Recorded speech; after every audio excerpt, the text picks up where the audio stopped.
Halo, kembali lagi dengan saya. Kali ini saya akan menjelaskan sedikit tentang web server dan DNS server. Apa itu DNS server dan web server? Nah, jadi web server adalah perangkat lunak yang berfungsi sebagai penerima permintaan yang dikirimkan melalui browser, kemudian memberikan tanggapan permintaan dalam bentuk halaman situs web atau lebih umumnya dalam dokumen HTML. Nah, di sini adalah produk-produk dari web server. Yang pertama yaitu Apache. Untuk Apache, kelebihannya pengaturannya lebih mudah, open source, dan komunitas yang besar. Lalu untuk Nginx, yaitu kelebihannya dia itu ringan, banyak fitur dan stabil, juga performanya tinggi. Selanjutnya adalah IIS dari Microsoft, yaitu IIS mendukung penuh pada Windows, adanya kemampuan pengecekan kesalahan, dan kerja menggunakan PHP lebih stabil. Selanjutnya adalah Light Web Server dari Lightspeed Technologies. Kelebihannya memiliki pencegahan DDoS, recover kesalahan secara langsung dan real time, lalu kompatibel dengan HT Access. Oke, selanjutnya ada juga GWS dari Google. Nah, fungsi dari web server sendiri yaitu memastikan semua modul yang dibutuhkan tersedia dan siap digunakan, membersihkan penyimpanan cache dan modul yang tidak terpakai, dan juga melakukan pemeriksaan terhadap keamanan terhadap HTTP request yang dikirimkan browser.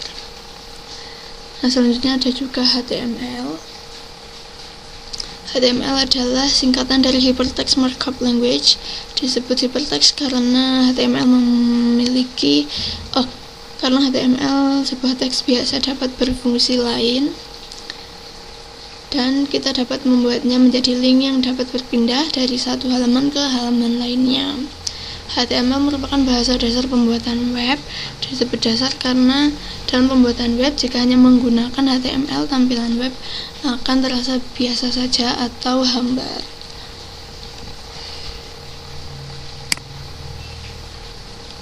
Oke, selanjutnya adalah DNS server,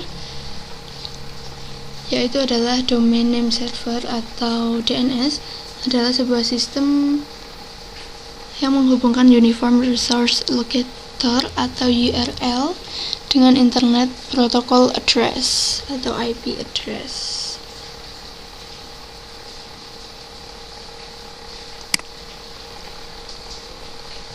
Fungsi dari DNS server yaitu meminta informasi IP address sebuah website berdasarkan domain, dan juga meminta informasi URL sebuah website berdasarkan IP address yang dimasukkan. Oke, mungkin itu saja. Selanjutnya kita akan praktek ke Cisco Packet Tracer.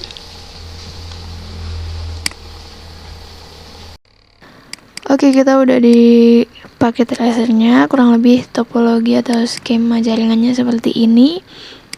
Selanjutnya yang pertama-tama kita lakukan, tapi ini salah ya node-nya, nanti aku benerin juga.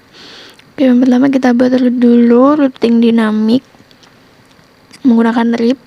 Nah, seperti ini networknya.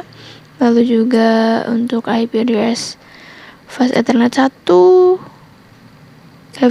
fast Ethernet 0, 1, dan serial 2 dan 3. Lalu juga router 2 sama juga. Untuk fast Ethernet 0, untuk satunya nggak ada, serial 2 dan serial 3 nya kayak gini.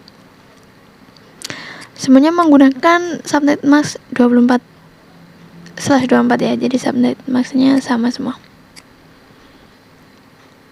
Oke, seperti itu. Lanjut kita setting DNS server. Kita pergi ke DNS, kita buat domain ftp.jarcom.com dan addressnya yaitu 434342. Oh, belum dinyalakan. Oke, dinyalakan dulu ya, jangan lupa. Lalu mail jarcom.com, addressnya 434343 4. Oke, kita add. lalu www.jarcom.com menggunakan 434341 add. Oke, jika sudah, lalu kita ke DHCP server, IP-nya seperti itu, menggunakan DNS 33331 ya. Lalu jangan lupa dinyalakan servisnya DHCP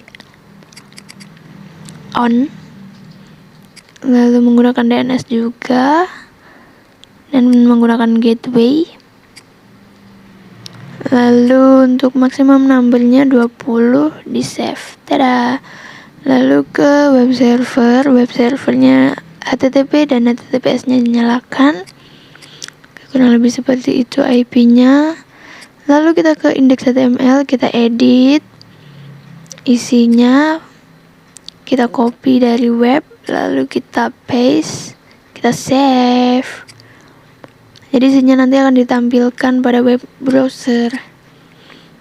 Oke, untuk DNS-nya diisi semua ya. Tuh, seperti itu.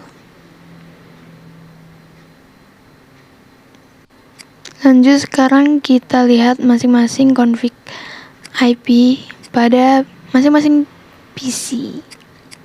Untuk PC 1, PC 2, PC 3, ditambahin DNS juga. Untuk PC 5 dan PC 6 PC masih satu jaringan ya. Kita lihat laptop, namun karena laptopnya itu tidak wireless, jadi masih menggunakan fast ethernet, jadi langsung disambungkan ke switch dan DHCP-nya dinyalakan. Begitupun juga dengan smartphone, jadi mereka nanti otomatis akan mendapatkan IP. Ya, seperti itu. Oke, selanjutnya kita benerin dulu skema jaringannya dengan nota-nota yang sesuai. Karena aku paling nggak bisa kalau tidak ada tulisannya, bingung sendiri. Karena kalau udah ada tulisannya kayak gini, kita jadi mudah untuk melakukan ping tracer ataupun memanggil IP.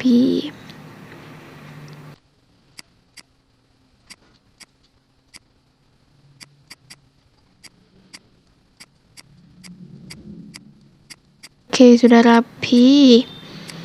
Selanjutnya kita coba untuk tes di web browsernya PC 1. Klik web browser, ketik www.jarcom.com. Oke, ini typo ya, tidak boleh www-w1. Lalu PC 2, kita juga ke web browser, kita ketik www.jarcom.com. Nah, tapi ini typo juga, tidak boleh ditiru ya adik-adik, harus teliti. Lalu ini juga ke web browser dari PC 3, kita cek www.jarcom.com. Oke, berhasil. Kita cek juga untuk PC 5. Nah, tapi ini web browsernya nyempil, kita klik aja www.jarcom.com. Oke, bisa. Lanjutnya PC berapa tuh? 5. Nah, kita paste aja, lama banget. Lalu kita tes juga di PC 6. Pokoknya kita coba semua di semua PC. Selanjutnya di laptop. Nah, ini juga web browsernya nyempil, jadi kita klik aja. Kita paste jarcom.com. Oke, selanjutnya kita coba melakukan NS lookup dari PC 1. Nah, ini udah aku coba duluan, tapi nggak bisa di clear screen, jadi kita mulai aja dari awal, yaitu jarcom.com ya. Kita NS lookup, lalu FTP, lalu mail, lalu FTP. Oke, nyambung semua. Nah, oke, ini di PC 1 ya. sebagai perwakilan dari router 1. Oke, selanjutnya kita ke laptop. Untuk perwakilan dari router 2, kita nslookup www.jarcom.com. Oke, lalu untuk nslookup mail jarcom.com. Oke, lanjutnya adalah nslookup ftp.jarcom.com. Oke, sudah bisa semuanya. Mungkin seperti itu implementasi dari DNS server dan web server. Nah, ini kurang lebih seperti ini skema jaringan berserta IP-nya. Terima kasih, mungkin itu saja yang dapat saya sampaikan. Kurang lebihnya mohon maaf. Bye-bye.